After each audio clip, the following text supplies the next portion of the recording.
Hello audience. In this video we're going to start rebuilding a Model T rear axle, or rear end, or differential, whatever you want to call it.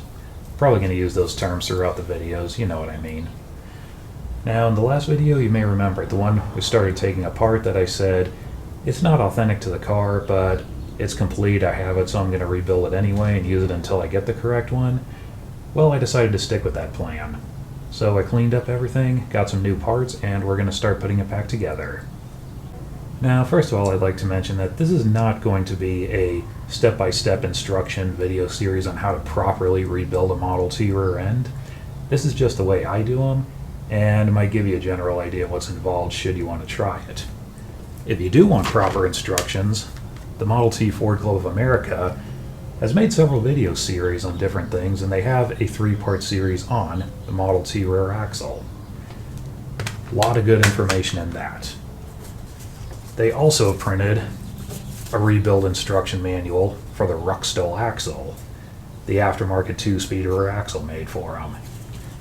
Now, I'm not rebuilding a Ruckstuhl, but you can decipher enough information from this to rebuild a regular stock rear axle, which is what I'm doing. And while we're on that topic, I'll also point out that if you're restoring a Model T and you're at this stage where you're going to start rebuilding the rear axle, this is a good time to decide whether or not you want a Ruckstuhl axle, because they can be rebuilt. You can buy just about everything for them. They're quite a bit more expensive to put together, a little more fussy, but they do work and you end up with 2 more speeds. It's also a selling point should you try to sell the car one day. Does it add enough value to the car to justify building one? I don't know if I'd say that, but it is all worth thinking about when you're at this stage. So anyway, let's get started. I'll start with showing you what we have to work with. Now the axle shafts, they pretty much look okay, but they have one slight problem. The threads are pretty much gone on the ends. In fact, yeah, this one, last time I tried tightening up the nut, it just kept on turning. And that's pretty much the reason I decided to stop driving the car when I did. And it's partly from wear and partly from using a hammer to remove the wheels, but whatever the case may be, that one's done. The other one is a little better, but not too far behind. So pretty much these are not usable. And they also have ridges in here from the seals hitting them, but yeah, you get the idea. They pretty much shouldn't be used. And this thing looks okay. Nothing really to say about it. The inner bearings, it still has originals in it, and they measured, one of them has 3 thousandths wear, the other has 4 thousandths wear, which is pretty normal. Probably going to reuse them. The ring and pinion gears are okay. Now the ring gear, it's a little beat up around the edges, probably because that's where the pinion gear was riding, and probably from trying to grind up the loose hardware stuck in it. Other than that, you can still see the machine marks in the teeth, so I'd have to clean up the edges a little bit, but actually this is a pretty good gear. Pinion gear, it's got a little more wear on it, but pretty much the same story. It's got a little bit of pitting going on, although I think I can reuse it. When rebuilding a differential, you pretty much almost always have to replace the axle shafts, just because they really take a beating. Especially on the outside here, because the outer bearing holds the weight of the car. Also, the seals fail and it gets dirt, brake dust in it. This part where the hub goes over it, the keyways get beat up, the threads just come off like on this one. Luckily, you can get good quality reproduction ones.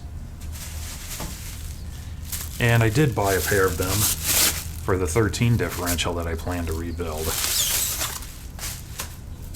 Now, a lot of reproduction parts for the differentials are defective. These, however, are not. These are pretty good, or at least the ones I've bought. I've installed a few of them.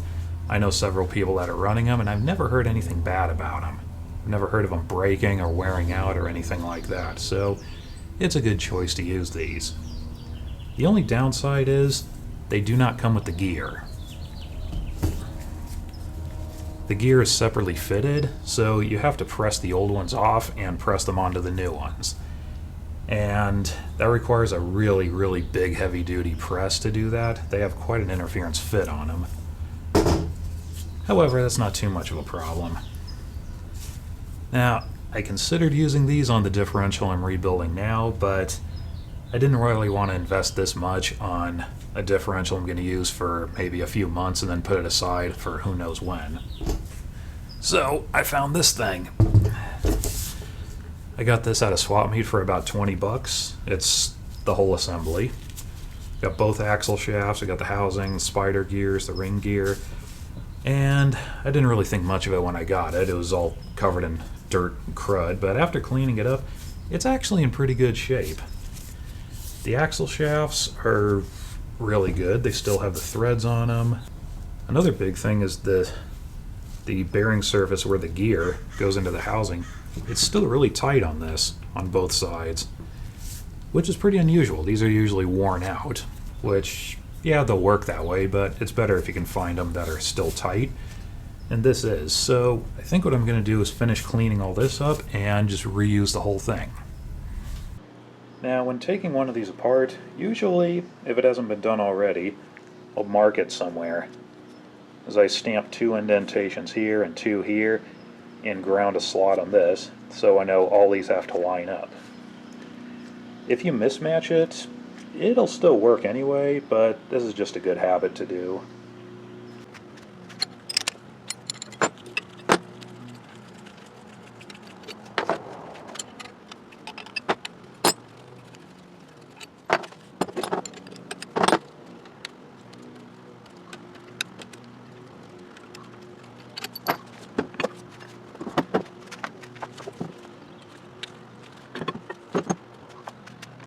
Now, one of the many things I have heard from various automotive historians is that back then, cars didn't have differentials because they couldn't figure out how to build that yet.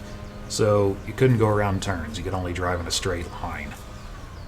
Well, maybe that was true at some point, I don't know, but it certainly wasn't when the Model T was around, because all of them, all the way back to 1909, have an actual differential in them, like a modern car. And if you don't know what that means, well, this thing here is connected to the ring gear and turns with the engine. It's connected to the axle shafts with these gears, and what it does is it allows the axle shafts to spin at different speeds while still powering the car. Because when you're going around the turn, the wheel on the outside of the curve is going faster than the wheel on the inside. So if one wants to go faster, it'll turn these gears and make the other one turn slower. The only problem it has is the power will go to the wheel with the least amount of resistance. So if one wheel comes off the ground or gets in loose surface or something, then you lose all power. And the funny thing is, they haven't really improved this design in the past century or so. Modern cars, at least to my knowledge, still use this, or a version of this. So, all the spider gears appear to be in pretty good shape. Now, the thrust surface that they ride on inside the housing, that's pretty good. Sometimes these really get worn down, and this is a good example of it here. Got some ridges in here. Now, like I said, this stuff typically doesn't really get used very much. The only time you really wear these out is if you watch those old videos of people, they jack up one wheel and attach a pulley to it and drive something else with it and run it that way for several hours, then these are just constantly turning, and that's usually when they wear out, like this. But that hasn't been the case with this, so it looks like we're still going to reuse everything.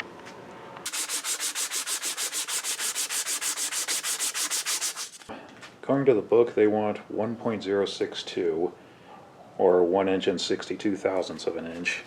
Another standard rule is you can measure the surface on the axle that the bearing was not touching, and that should be to specifications. And that's pretty much true. That one's at 1.61 1.5. Another thing is this stuff might vary by like 1,000th, 1.5 thousandth. That could be in the manufacture of these. It could be just micrometers varying, so I wouldn't get too upset about that.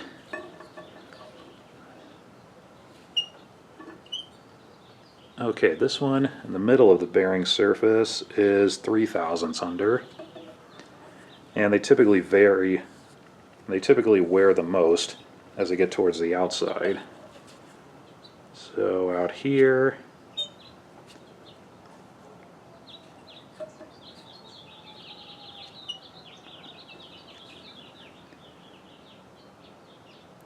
that is also about 3 thousandths undersized. So this one's actually in really good shape. Surprisingly good shape for an original. The bearing surface on the inside, about 1,000th under, so pretty much nothing. In the middle, still 1,000th under. The end's got some wear to it. That's about 6 thousandths wear. So this goes from nothing to about 6 thousandths. This about 3 thousandths. This one's got a little more wear on it, but still, that's usable.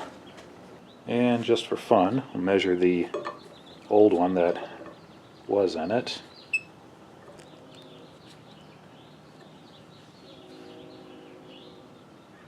That's about 4 thousandths. In the middle.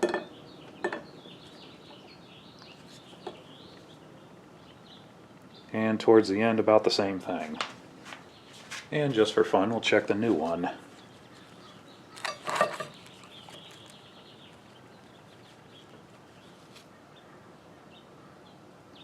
Okay, it's a 1.063, so about 1,000th over specifications. And why am I checking this? It doesn't really matter. Actually, it does matter. Let's see if it's consistent. Yep, same thing. Yep, same thing, so it's even all the way along here. And on the inner bearing side, this one, about a 1/2 thousandth oversize. Like I said, there's some variation. And this part of it's right on target. 1.062, so next to no wear on that one. This one's right on target, 0.62, and also no noticeable wear.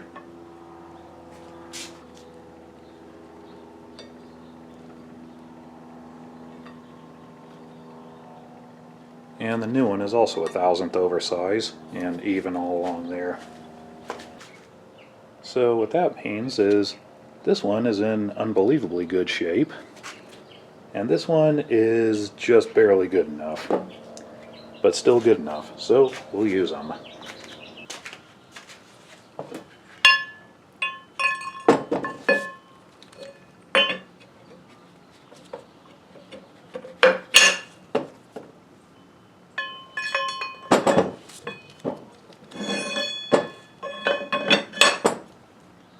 Now we're going to check the clearance between the gear and the housing, which is really important because the ring gear sits on the housing, the bearing sits on the axle.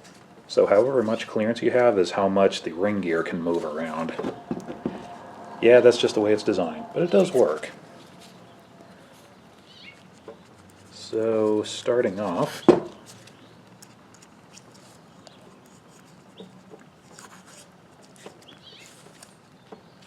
2 thousandths shim fits fairly loose.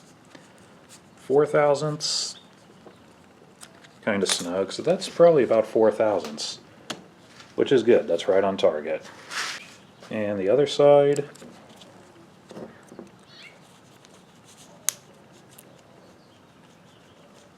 two thousandths is pretty tight, and 4 thousandths won't go in there, so it's like 2 to 3 thousandths. So again, these both are surprisingly pretty good. Now on these housings, one more thing I'll point out is on each side there's an alignment dowel where the thrust washers contact them, just to keep them from turning, and they really need to be there, because if they're not there, the washers can spin and wear these down, and this material, whatever it is softer than the wear surfaces, so it'll wear down faster and affect clearances. And usually, most of the time, these dowels are worn down or missing, so it's something to watch out for. Luckily, we still have them on both sides and they're still good, so we can skip that. The first thing we need is this fiber washer, which goes inside this and keeps the ends of the axle shafts from touching each other. If everything is set up properly, when you put all this together, they should have no backlash but should turn freely. Now sometimes they're a bit loose just from wear, and if that's the case, we can fix that with shims here and there, but because of how good all this stuff is, we probably won't have to. So we'll just assemble it and see what happens.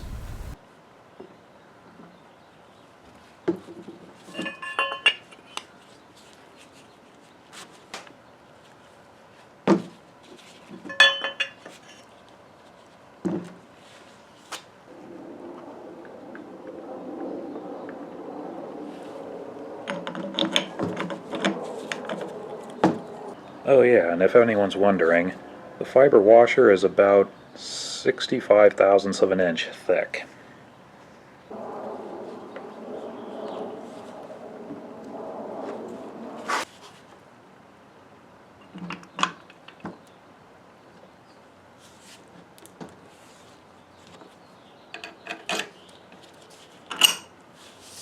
Alright, got it assembled, got the bolts tight, and yep, they still turn freely. And they don't appear to have any play to them. Of course, I probably should have assembled them without oil, because that's probably absorbing any play that they have, but yeah, that's good enough. So yeah, I'll just wire the bolts so they don't rattle loose and go to the next step.